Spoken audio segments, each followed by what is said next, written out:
Lusna legjendare, sy pa trembur e lumës.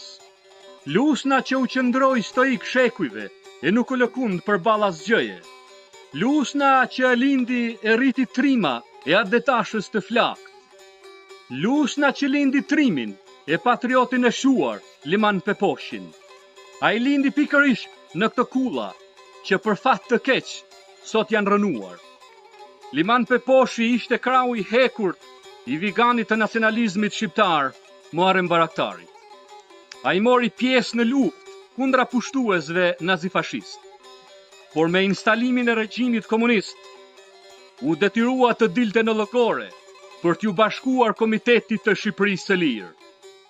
Në vitin 1951, Liman Peposhi në një aksion të fshehtë, bashkë me patriotin Tahir Vatën, u hodhën nga një avion ushtarak që synonte goditjen e regjimit. Sparkimet të tilla në atë kohë do t'i kishin zili edhe marinsat amerikanë të ditëve të sotme. Liman Peposhin komunistët nuk e kapën kurrë të gjallë, por ata në shenjë hakmarrje ju vërsulën si bisha të egra familjes së tij. Kur pasi i konfiskuan pasurinë, i vun flakën kullës. Ndërsa vëllezërit i burgosën e internuan njëri pas tjetrit.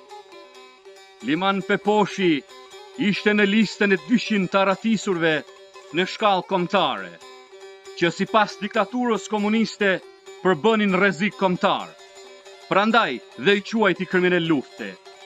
Liman Peposhi ishte trim i rrallë, i vendosur e i fuqishëm fizikisht, i përgatitur ushtarakisht, e specialisti për përdërimit të armëve e me përvojë në luftime e rrethime. A i mbylli sytë për gjithmonë më 6 shtator të vitit 1976 në Mërgim.